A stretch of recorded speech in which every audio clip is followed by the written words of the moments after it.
tentacles released its hold. It was just a dream. Already it was fading.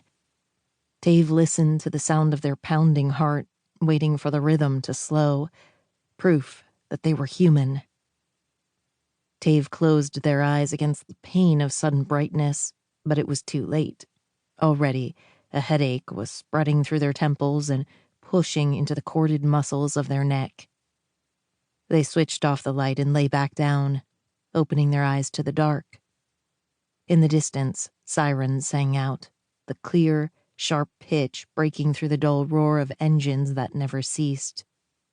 Threaded through the darkness was the magic of the heart, which wound its way through walls and doors and flesh and bone. Tave fought the urge to reach out and grab it, to make themselves strong, to heal their pain, to take that power all for themselves and use it. Use her. Eli was sleeping on the couch with only a wall between them. The thought sent a shiver of excitement through Tave's body, but of a different kind. They kicked off the lounge pants they'd fallen asleep in and lay back in their boxers. Eli's hair would be messy, her body tangled in the blanket. Dave remembered her body. They had followed the path of her collarbone with their mouth, traced the curve of her waist with their hand. Tave rolled their face into the pillow to stifle a moan. They lost themselves to fantasy before sleep finally returned for them. In the morning, they had forgotten about the dream. The heart. Eli was sitting cross-legged on the roof. It was early, and the moon still hung behind a shred of cloud, even as the sun began its ascent into the sky. Eli wanted to bear witness to the funerary procession of the dead rock as it traveled around the earth. She wanted to remind herself what was at stake. She had woken from a nightmare and had been unable to fall back asleep. The dream returned suddenly. The sound of 1,000 wasps, the sharp edge of a blade, and the eyes of a girl who had been trained to kill without mercy. Eli shook her head, sending the shadows of distressed dreams back into the corners of her mind. There was no daughter with hornet blades, and no one who could craft such an exquisite murderer, save for Circini, and Eli's mother was gone. Eli had conjured this threat with her own fears. Or perhaps the heart remembered a daughter long dead.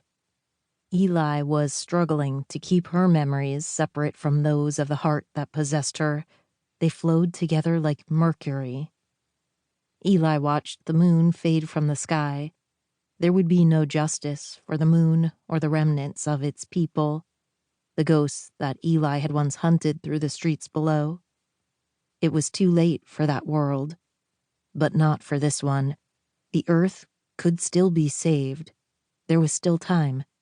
Time to learn how to live in this body, how to be the heart, how to harness the new power running through her veins.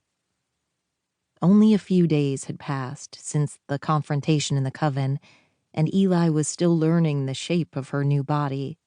She loved it. It was hers, and hers alone, and it was free.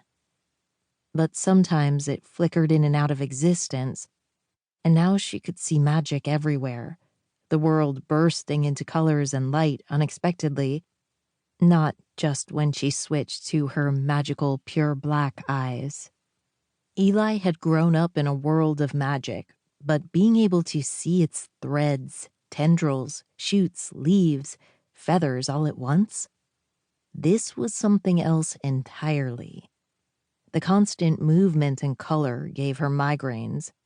Being in the human world, in the place the witches called the City of Ghosts, made it a bit easier. She couldn't control these new abilities.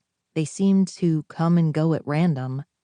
Sometimes it felt like this body was a garden, and someone else was planting gardenias and calla lilies and bleeding hearts, and turning the earth over with a blunt spade, cutting through roots and weeds, disturbing the worms underneath. The clamor of the street rose from somewhere below her, and Eli closed her eyes and sighed. Time was running out. She knew that